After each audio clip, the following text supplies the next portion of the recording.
Hi అందరికీ. ఇప్పుడు బెండకాయ పులుసు ఎలా చేయాలో చూసేద్దాం.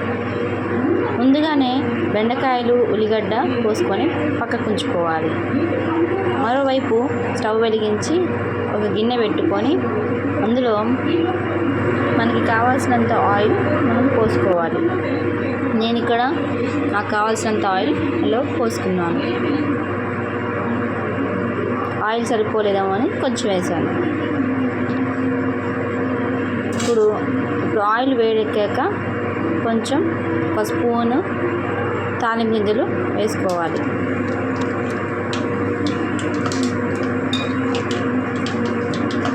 ఇలా గరిటెతో కలుపుకోవాలి.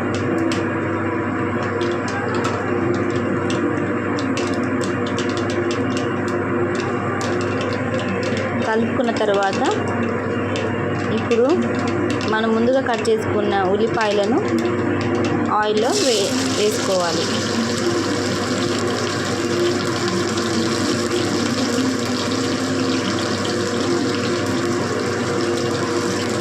ఇప్పుడు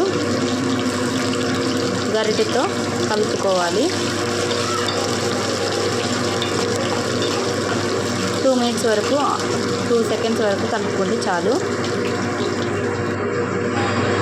ఇలా కలుపుకొని ఇలా అయ్యాక ఇలా గోల్డెన్ కలర్లో వచ్చాక ముందుగా కట్ చేసుకున్న బెండకాయలు అందులో వేసుకోవాలి.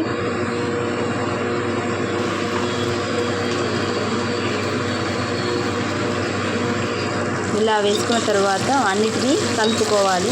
ఆయిల్ మొత్తం బెండకాయలకి కలిసేలాగా అన్నిటినీ కలుపుకోవాలి. అలా 2 సెకండ్స్ వరకు కలుపుకొని మూత పెట్టేసుకోవాలి.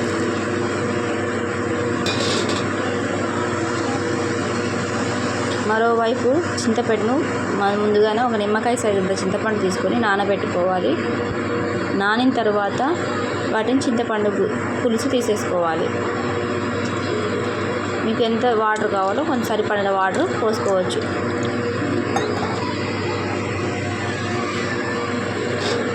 ఇప్పుడు బెండకాయలు ఫ్రై అయ్యేవి చూద్దాం. మరో 2 మినిట్స్ వరకు కలుపుకోవాలి.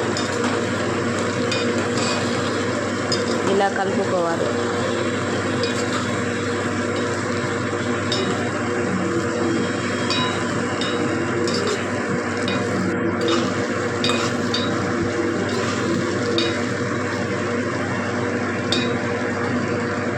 ఇలా ఫ్రై అయ్యాక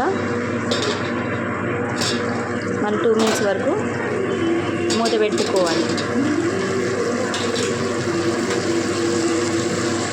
2 మినిట్స్ తర్వాత చూద్దాం మగ్గాయా లేవా అని.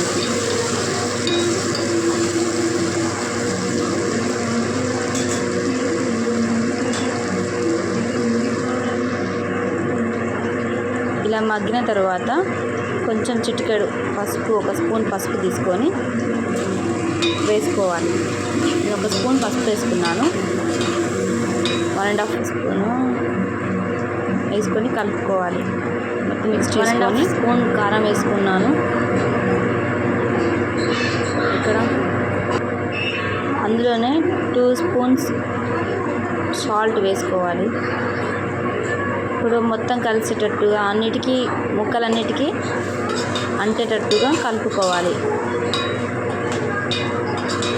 ఇలా 2 సెకండ్స్ వరకు కలుపుకోవాలి.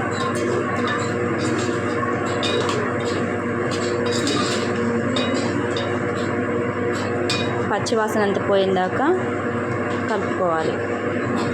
ఇప్పుడు ఒక 2 సెకండ్స్ వరకు మూత పెట్టేసుకోవాలి. మూత పెట్టుకున్నాక ముక్క అన్నిటికీ కారం మగ్గి పచ్చివాసన పోయింది కాబట్టి ఇప్పుడు ఒకసారి కలుపుకొని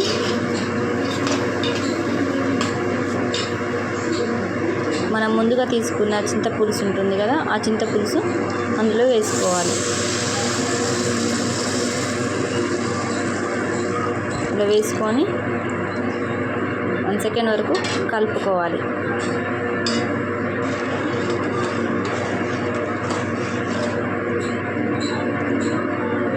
ఇలా కలుపుకొని మూత పెట్టేసుకోవాలి.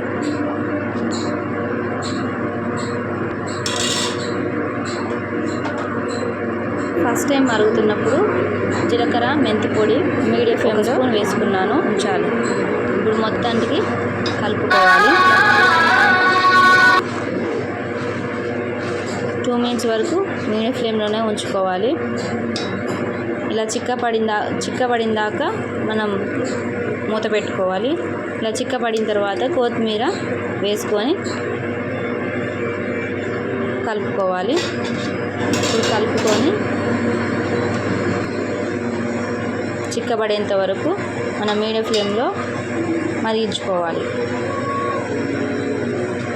ఇప్పుడు మూత పెట్టేసుకోవాలి. 2 మినిట్స్ తర్వాత చిక్కపడి ఉంటుంది. ఇంకా అంతేనండి, చారు అయిపోయింది.